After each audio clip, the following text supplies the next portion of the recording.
It's the 16th of May 1968, and emergency workers are attending a strange event in Canning Town, Newham, East London. The call for the London Ambulance Service, London Fire Brigade, and Metropolitan Police is to a brand new apartment block. At only 3 months old, the building is not yet fully occupied. The residents here are housed by the local council, and the type of building they are in has been considered a golden bullet of social housing. The call-out is to Ronan Point, and it has partially collapsed. This event would change attitudes towards prefabricated concrete high-rises in the UK, a common sight along the city's skyline during a period known as the post-war baby boom. We're Saturn, the Hounds, and today we will be looking at the Ronan Point disaster, Brutalism background, the post-war housing crisis.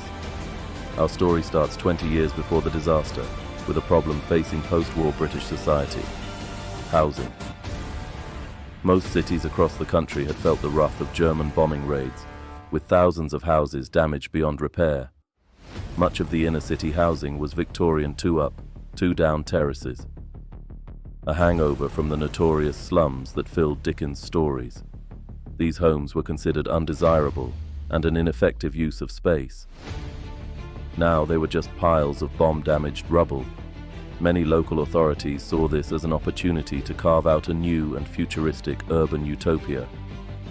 Councils thought about a possible remedy, moving people away from the cramped Victorian slums and into new, spacious estates. But where does one find space to build? Instead of long rows of terrace houses, architects look to go up rather than out. If planned correctly, high-rise blocks could have similar square footage to a small terrace, and once all the garden space was replaced with communal areas, the overall space available to residents would be greater. The new towers were to be easy and quick to make due to prefabricated building methods, thus able to transform social housing stock into a community and socially focused ideal. Things like streets in the sky were envisioned as a modern take on the old-fashioned neighborhood community feeling. This was the era that fostered a greater societal safety net, such as the NHS and nationalized British Rail. The optimistic feeling of the time must have blinded architects to the nightmare this type of social housing would turn into when it was discovered that tower blocks, enclosed walkways, and open spaces would become breeding grounds for crime.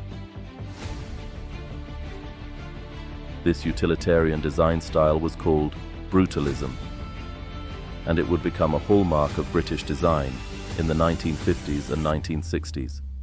The Essex town of Harlow would welcome the UK's first residential tower block in 1951, and many more would be built throughout the country over the next 10 to 15 years.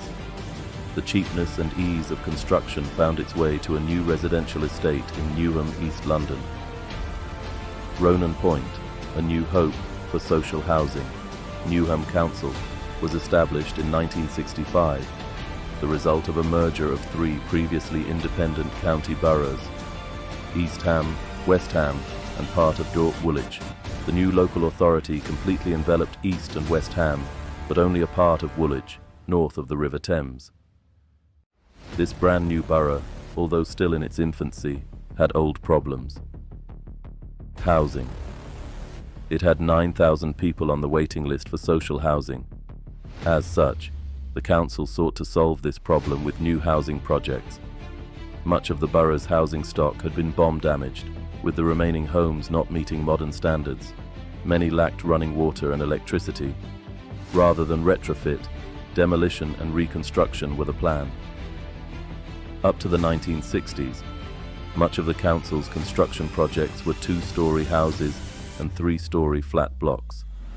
While well-built and utilitarian, they required skilled labor, which was in short supply due to the war. Many of the previous generation of bricklayers, carpenters and builders had been lost. A new, radical and easy-to-build method was required. The problem wasn't unique, and as we saw earlier, it had been apparently solved with the implementation of high-rise buildings.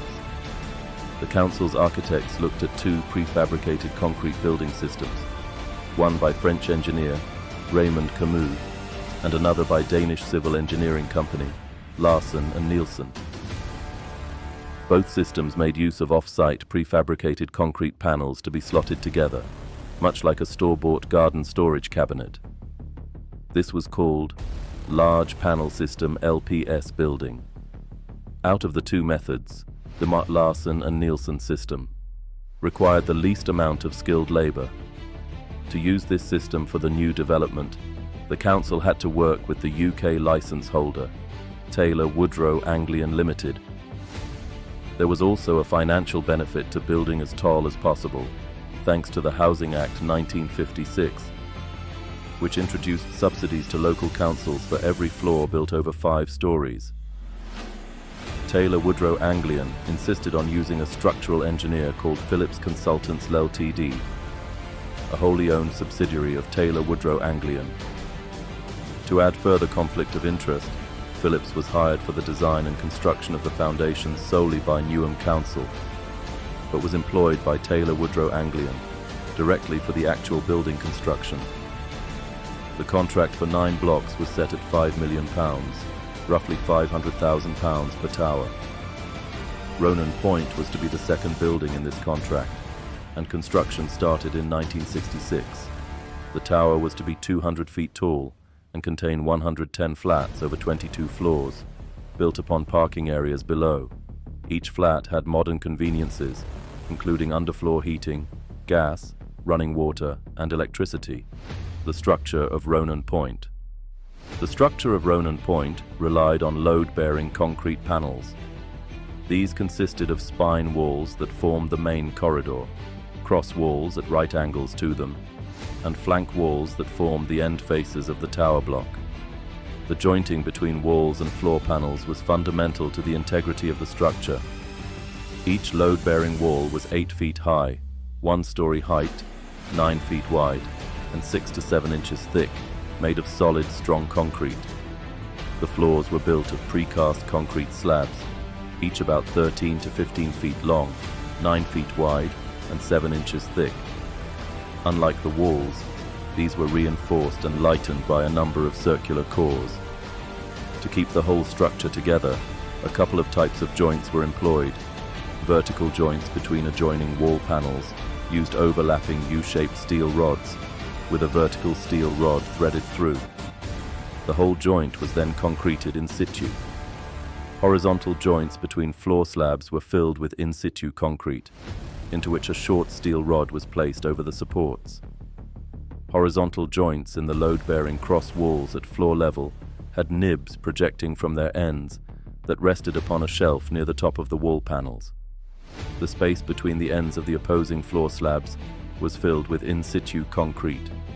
Metal tie plates were placed at intervals along these joints to help tie the floor slabs to the lower wall panels. When done correctly, all these joints should ensure a strong and stable building. There were garbage chutes connecting each floor, and staircases and lifts were provided. It would take Taylor Woodrow Anglian roughly 2 years from start to final handover of Ronan Point. The council took control of the tower on the 25th of March 1968 and immediately started welcoming residents into their new high-rise slice of living. Even though we consider them ugly now, the novelty of living up in the sky drew a lot of people to tower blocks. But this dream couldn't stay up in the clouds for too long, quite literally. Like and subscribe to our channel and follow us on social media at houndsofhistory.africa. The disaster, the collapse of Ronan Point. It is 5:45 on the 16th of May 1968. Ronan Point has only been open to residents for roughly 2 months. The occupant of corner flat 90 on the 18th floor, Ivy Hodge, has just gotten up, put on her slippers and dressing gown, and gone into the kitchen to fill her kettle, looking to make a cup of tea. Hodge lit a match to light her stove, and the spark ignited a gas explosion. Hodge was blown across the room.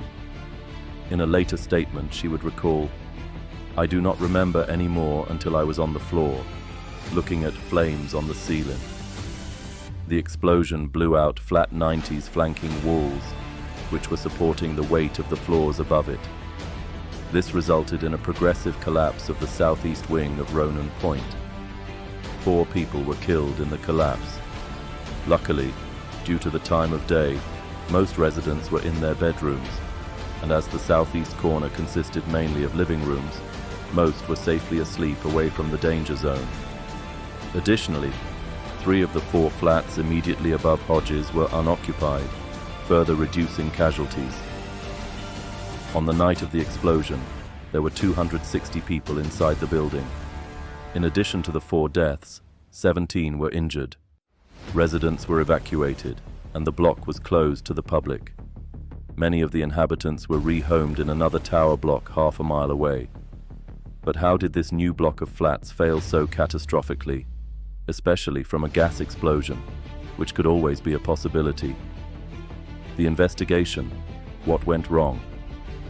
Due to the number of other buildings constructed in a similar way, the UK government understandably wanted to discover how Ronan Point could have failed. They commissioned an inquiry led by Hugh Griffiths, QC. The investigation initially looked at what caused the explosion. It was discovered that Hodge had, upon moving in, brought a new stove with her. This gas appliance was installed by a friend as a favor. The investigation found the installation to be acceptable, although eventually a nut used to connect the gas line to the oven failed, causing the explosion. But the main issue was how Ronan Point did not survive the explosion. Even the investigation stated the explosion was not of exceptional violence. The pressures produced were of the order of 3 to 12 pounds per square inch. This is within the normal range of domestic gas explosions. The root cause had to be in Ronan Point's construction. It didn't take long for investigators to find out that the tower's design was less than satisfactory. It was discovered that the building had not been designed to withstand a progressive collapse, but it wasn't required to in the regulations at the time. The building regulations and codes of practice do not take into account the possibility of progressive collapse. Neither did the designers of the building. The inquiry, however, didn't say that there were any issues with the workmanship of Ronan Point, and thought the tower could be rebuilt, re-strengthened, and put back into use. The inquiry put the blame squarely on the outdated building regulations, which seemed not to have considered progressive collapses a possibility. This thinking was based on earlier tall buildings being made of reinforced concrete and steel frames, which are much less susceptible to a house of cards effect like Ronan Point experienced, due to having multiple redundancies for the load to spread out. The southeast corner of Ronan Point was rebuilt as a new section of apartments, then joined to the existing building by walkways.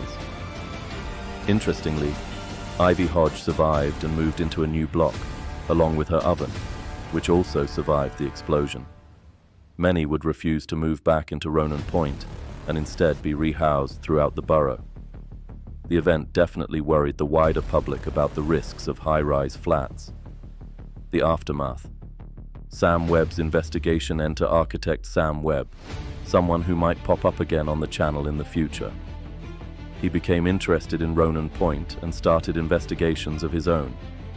Residents allowed him into their flats to inspect the overall quality of the building, and it was not good. He found that Ronan Point swayed up to 150 millimeters from the center line in high winds, excessively loading the building, which could eventually cause one of the vital panel bolts to fail. Webb gave the reinforced Ronan Point, at best, 15 more years before a total collapse would occur. After years of convincing the council, the building was evacuated in 1986.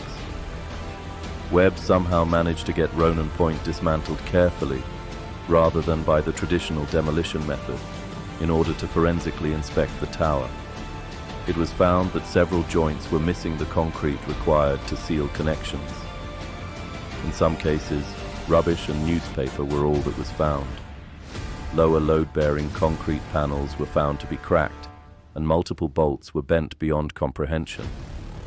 The results made Webb's predictions of 15 years seem way too optimistic. It's a miracle that Ronan Point was demolished when it did. as just under a year later, in October 1987, the Great Storm would hit, an event that would have most likely finished off Ronan Point. Conclusion: the legacy of Ronan Point. The disaster ruined the public's confidence in tower blocks, but hundreds still exist across the country. Just look at many boroughs of London. A 60s or 70s tower block is certainly going to be in view. The Ronan Point disaster serves as a stark reminder of the importance of rigorous building standards and the potential dangers of cutting corners in construction. It also highlights the need for continuous evaluation and updating of building regulations to ensure the safety and well-being of residents. The collapse of Ronan Point marked a turning point in the history of social housing in the UK, leading to stricter regulations and a re-evaluation of the high-rise living model. While the dream of utopian high-rise living may have faded, the lessons learned from Ronan Point continue to shape the way we think about urban development and housing safety today. Thank you for watching. Join us next week and every other week on our hunt.